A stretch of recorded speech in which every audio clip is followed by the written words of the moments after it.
분명 이 사태를 해결할 키 열쇠 두 명인 것 같아요. 지켜보도록 하고요. 박나래 씨가 받는 또 다른 혐의 중에 하나가 바로 의료법 위반입니다. 의료법. 뭐 아시는 것처럼 이 불법 의료 행위, 그 한 혐의를 받는 주사 이모요. 경찰이 출국 금지 조치를 내렸습니다. 의사 내지는 간호사도 아닌 사람이 주사 행위를 한다는 것 자체가 기본적으로 무면허 의료 행위이기 때문에 범법 행위고요. 우리나라에서 지금 법적으로 허용된 부분은 등록된 환자들을 대상으로 등록된 병의원에서 행해지는 행위라서 그 기본이 지켜지지 않은 행위죠. 게다가 어떤 주사제들이 들어갔는지에 대한 기록이 없습니다. 의무 기록이 남아있지 않죠. 더더욱 위험하다고 볼 수밖에 없죠.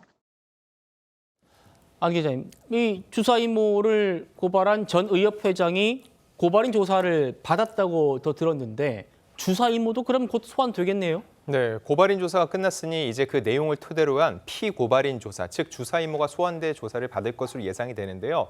일단 출국 금지가 돼 있습니다. 그만큼 경찰에서도 이 사안을 중하게 보고 있는 것으로 볼 수 있고요. 다만 이 소재지 파악 등에 대해서는 아직 경찰에서 구체적으로 얘기한 바는 없습니다. 다만 이 상황은 이 박나래 씨뿐만 아니라 주사 이모에 대한 조사가 진행돼야지 주사 이모 박나래 씨뿐만 아니라 키와 다른 또 연예인들도 엮여 있기 때문에 주사 이모가 굉장히 핵심적인 인물이라고 볼 수 있습니다. 예. 그래서 조만간 이 주소지 파악 후에 주사 이모에 대해서 본격적인 수사가 시작될 것으로 예상됩니다. 알겠습니다.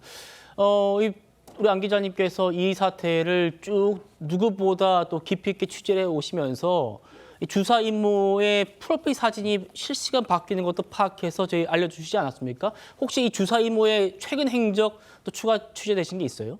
원래 자신의 그런 행적이나 사진이 많이 올라와 있었던 SNS는 내용물을 모두 삭제를 했습니다. 모두 삭제했어요? 그렇습니다. 그거는 이제 꽤 된 일이고요. 최근까지 본인의 이전 카카오톡 메시지를 통해서 자신이 계속 이 내몽고에서 의학 박사, 의학 교수로 일했다는 걸 주장해 왔는데 해당 내용도 삭제가 되어 있습니다. 근데 제가 그 주사 이모의 연락처를 확보하고 있기 때문에 어떠한 행적이 하나하나 또 이제 연동돼서 나오기도 하는데 최근에 텔레그램에 가입됐다는 그런 문자 메시지가 떴습니다. 즉 텔레그램은 아무래도 그 내용 자체가 외부적으로 유출되거나 그런 게 쉽지 않죠. 어떤 보안을 갖추면서 누군가와 소통을 하기 위해서 텔레그램에 가입한 건 아닌가 한번 의심해 볼 수 있는 정황입니다.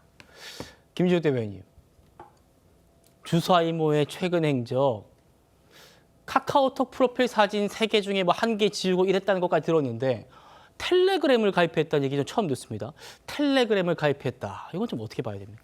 아무래도 이제 카카오톡이 국내의 통신사를 기반으로 하고 있는 반면에 텔레그램 같은 경우에는 이제 서버 자체가 외국에 있다 보니까 보안성이 조금 더 좋다라는 평가를 받고 있죠. 아마도 지금 이 주사 이모가 본인과 관련돼서 다른 사람들하고 소통 채널을 새롭게 가져가기 위해서 텔레그램까지 이제 개설을 한 것이 아닌가 이런 이제 생각이 드는데요. 아마도 지금 이 그 주사 이모와 관련되어서 많은 사람들이 그 어떤 이 주사 이모에게 처방을 받았다거나 아니면 처치를 받았던 그런 흔적들이 남아 있을 수 있다면 그런 부분들을 지우기 위해서 조금 더 보안성이 높은 텔레그램을 이용하면서 대화를 이어가려고 했던 거 아닌가라고 추측해 볼 수 있는데 뭐 SNS를 어떤 것을 사용하든지 간에 그거와 관계없이 본인들이 그동안 해왔던 행적들이 있다면 그 부분에 대해서는 뭐 수사기관을 통해서 빠르게 수사가 이루어져야 될 것이다 이렇게 보고 있습니다. 알겠습니다.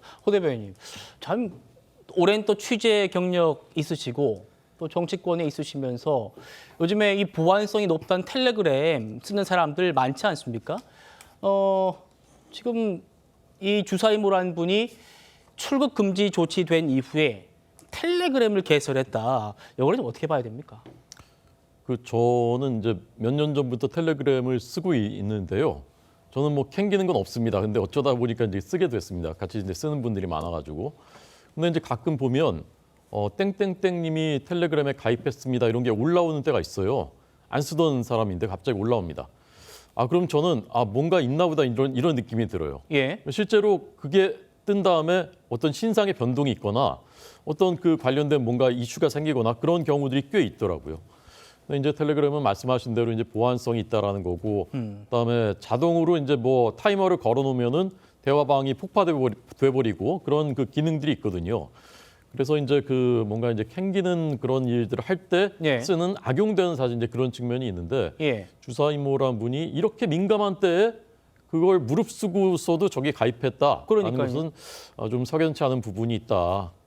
그런 생각을 하게 됩니다. 알겠습니다. 이 한정화서- 텔레그램이라는 게 써보신 분은 압니다만 이 연락처가 있으면 상대방이 새로 가입하면 가입했다고 뜹니다. 우리 지금 안지용 기자님이 계속해서 주사임으로 주시해오고 있는 상황이기 때문에 최근에 이 출국 금지 조치 이후에 텔레그램을 가입했다라는 새로운 주사임모의 행적도 취재 내용을 말씀 주셨습니다. 자, 안 기자님. 어쨌든 이제 결정적으로 주사임모도 이 조사 받아야 될 거고 아직 안 받았잖아요. 네, 아직 예. 안 받았습니다. 그리고 박나래 씨도 받아야 될 것 같고요. 네. 소환 좀 임박했다고 보십니까?